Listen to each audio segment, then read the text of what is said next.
नमस्कार, आप सभी का स्वागत है एनडीटीवी राजस्थान पर और मैं हूं आपके साथ शुभेंदु सिंह। चंद्रभागा नदी को झालरापाटन की गंगा कहा जाता है और आज इस नदी की हो रही दुर्दशा एक गंभीर समस्या बन गई। इस नदी में गंदगी और प्रदूषण से इसका पानी पूरी तरह से खराब हो चुका है। कुछ समय पहले भी नदी में फैली गंदगी की वजह से लाखों मछलियां मर गई थी, लेकिन इसे लेकर प्रशासन की तरफ से अभी तक कोई ठोस कदम नहीं उठाया गया। ऐसे में शहर के कुछ युवा चंद्रभागा को बचाने के लिए अब आगे आए हैं और अपने स्तर पर कोशिश कर रहे हैं। क्या है वो कोशिश, इस रिपोर्ट में आपको दिखाते हैं।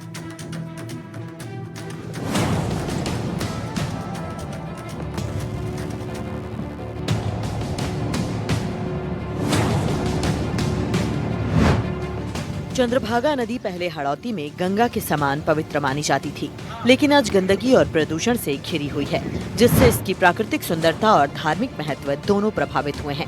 नदी में सीवरेज का गंदा पानी डाला जा रहा है और ये एक बड़ी वजह है जिससे इसका पानी दूषित हो रहा है। चंद्रभागा नदी की दुर्दशा को लेकर एनडीटीवी ने कुछ समय पहले भी खबर दिखाई थी और ये खबर चिंताजनक थी। नदी के प्रदूषित हो जाने से लाखों मछलियां मर गई थीं और पूरे इलाके में भयंकर बदबू फैल गई थी। एनडीटीवी के खबर दिखाए जाने के बाद नगर पालिका ने सिर्फ मरी हुई मछलियों को निकलवाकर नदी में चूना डलवा दिया, लेकिन उससे हालात सुधरने वाले नहीं हैं, क्योंकि नदी में प्रदूषण का स्तर लगातार बढ़ता जा रहा है। जीव जंतु की काफ़ी मौत हो चुकी है यहाँ, और मछलियों का अंबार लगा हुआ है और थोड़ा बहुत प्रशासन आके देख लेता है और सफाई करवा देता है। हर साल की स्थिति इस साल भी बनी हुई है और काफ़ी टाइम पहले बताते बताते हम थक चुके हैं, मगर कोई ध्यान दे नहीं पा रहा है इस चीज़ के ऊपर। अब क्या चाहते हैं? हम ये चाहते हैं कि इस चंद्रभागा नदी को एक प्रेजेंट टाइम में भी नाले का रूप बन चुकी है, तो इसको ये आस्था का केंद्र है और इसको बढ़िया विकसित करा जाए और कुछ प्रशासन से निवेदन हमारा के इस पर ध्यान देके और आगे से बढ़िया ऐसी दिक्कत नहीं आवे कि मछलियों के जीव जंतुओं को मौत नहीं होवे। लंबे समय से हम ये मांग उठाते आए हैं, लेकिन इसमें शायद या तो हमारी कमजोरी माने या कुछ और कारण रहे होंगे कि ये एक स्थायी समाधान इसका नहीं मिल पाया है। इस बार हमारी इच्छा है, हमारी सोच है कि इस बार पूरी झालरापाटन की जनता, यहाँ के नेता अपनी दलगत राजनीति से ऊपर उठकर इसको एक स्थायी समाधान दे इसका, ताकि ये भविष्य में हमारे आने वाली पीढ़ी हमें ये कह सके कि हाँ, यहाँ पर एक चंद्रभागा जो नदी थी वो नदी है, एक नाला नहीं। अब जो वस्तु स्थिति बनी है उसमें चंद्रभागा नदी चूंकि आस्था का केंद्र है, तो अब जो ये बात है सामने, चंद्रभागा नदी की अस्मत और अस्तित्व दोनों की लड़ाई को लेकर के आज हम लोगों ने एक प्रेस कॉन्फ्रेंस भी करी है छोटी सी, और हम लोग यहाँ पर आकर के इकट्ठे भी हुए हैं और शहर के समस्त जागरूक नागरिकों, सामाजिक, धार्मिक और राजनीतिक संगठनों से आह्वान कर रहे हैं कि एकजुट होकर के एक मंच पर आकर के इस नदी के जीर्णोद्धार की मांग सड़क से लेकर सदन तक उठवाई जाए। और यहाँ के जो मुखदर्शक प्रशासन और यहाँ की जो राजनेता हैं, उनकी मूल आस्था इस चंद्रभागा नदी में नहीं है, तो उनकी मूल आस्था जागृत हो और वो इस नदी के जीर्णोद्धार के लिए कदम उठाए। उनको इस मंच के द्वारा मजबूर किया जाए कि हमारी आस्था का केंद्र, इसका जीर्णोद्धार किया जाए।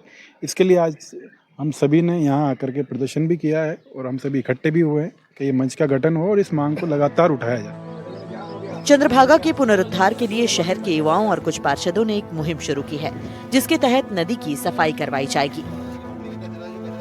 मुहिम शुरू करने वाले युवाओं का कहना है कि प्रशासन पूरे मामले पर ध्यान नहीं दे रहा, जबकि चंद्रभागा नदी लाखों लोगों की आस्था से जुड़ी हुई है।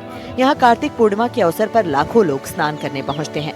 गंदगी के कारण अब नदी के हालात इतने खराब हो चुके हैं कि यहाँ नहाने वाला व्यक्ति स्वस्थ होने की बजाय उल्टे बीमार हो जाए।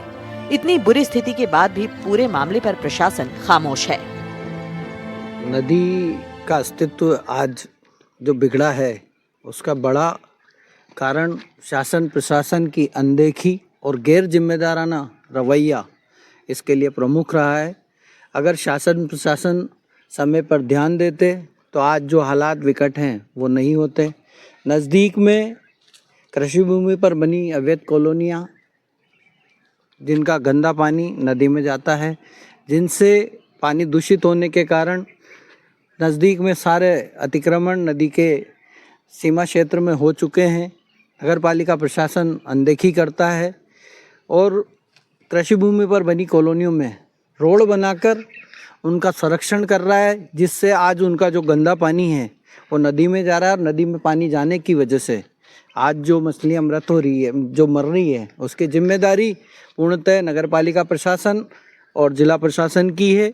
ये हमारा दुर्भाग्य है साहब कि आप जानते हैं कि पिछली सरकार में शांति धारीवाल जी स्वच्छ शासन मंत्री थे कोटा से। आप देखते हैं कोटा को एशिया का प्रथम नंबर का शहर बोला जाता है और ये दुर्भाग्य रहा है हमारा कि यहाँ से 2 बार मुख्यमंत्री रही हैं वसुंधरा जी। उनका अगर इस कार्य को करना होता तो उनके 5 कार्यकाल में इस नदी को गंगा माता की तरह बना सकते थे। ये तो वसुंधरा जी ने तो ये प्लान बनाया, ये जो घाट बने उसी के परिणाम स्वरूप बने, उन्होंने पैसा भी दिया है। नहीं साहब, ऊँट के मुंह में जीरे की माफिक दिया। इसकी लंबाई आपको पता पशुपतिनाथ से शुरू हो के और अपने शमशान घाट तक जाती है। तो इसकी लंबाई के अनुरूप ये बजट कुछ भी नहीं है साहब। और इसको अगर वो चाहते थे, और अभी भी सत्ता उन्हीं की है, संसद से लेकर नगर पालिका तक उन्हीं का है, अगर वो चाहते हैं तो इसको स्वर्ग बना सकते हैं। ये हमारी जीवनदायिनी है, मोक्षदायिनी, हमें इसी नदी में जाना है। और आप जानते हैं कि लोग आते हैं चले जाते हैं, वोट लेते हैं, इनका विकास तो उनके हाथ में ना साहब। आज धारीवाल जी ने देख लो आप, चंद्रबागा वो अपने कोटा चंबल लीवर फ्रंट देखा साहब आपने, क्या बना दिया उनको। सिर्फ हमें कुछ नहीं चाहिए, यहाँ नाले बना दो जिसमें हमारी नदी सुरक्षित हो जाएगी। यहाँ कुछ विकास नहीं चाहिए, सिर्फ नाले बना दो, हो जाएगी बढ़िया भगवान की दया से। क्या नाम है आपका? अशोक कुशवत। अशोक जी, ये जो हालात हो रहे हैं पूरे, नगर पालिका की क्या भूमिका है इसमें?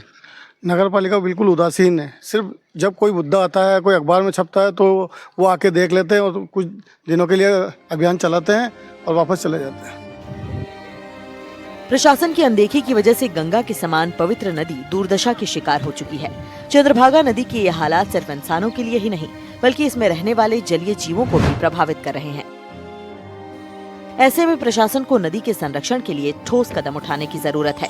साथ ही स्थानीय लोगों को भी चाहिए कि वो युवाओं की इस मुहिम से जुड़ें, ताकि चंद्रभागा के अस्तित्व को बचाया जा सके। सभी लोग एक ही चीज़ चाहते हैं कि अवैध कॉलोनियों के जो नाले हैं, जो इस नदी को लगातार दिन रात प्रदूषित कर रहे हैं, उन नालों की व्यवस्था कर दी जाए, नाले अलग से निकाल दिए जाए ताकि इसमें गंदा पानी नहीं मिले। इसके अलावा जो अवैध कॉलोनियों का कचरा इसमें डलता है उसको बंद करवाया जाए, व्यवस्थित तरीके से इसके आसपास नालों का निर्माण करवा दिया जाए, इसकी समय समय पर सफाई की व्यवस्था कर दी जाए, इसके लिए अलग से बजट का आवंटन हो ताकि नदी का रखरखाव हो सके।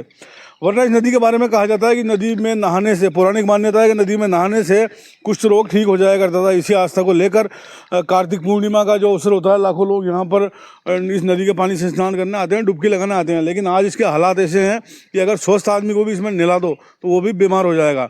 इसलिए इस नदी की सफाई होना बेहद ज़रूरी है, इस पर ध्यान दिया जाना बेहद ज़रूरी है और सरकार को इस पूरे मामले में कदम उठाने होंगे। हालांकि झालरापाटन निवासियों ने अब शुरुआत कर दी है, एक संस्था का गठन करके, एक मंच का गठन करके इन लोगों ने इसको साफ़ करने का बीड़ा उठाया है और इनका कहना है कि इसको साफ़ करके ही रहेंगे।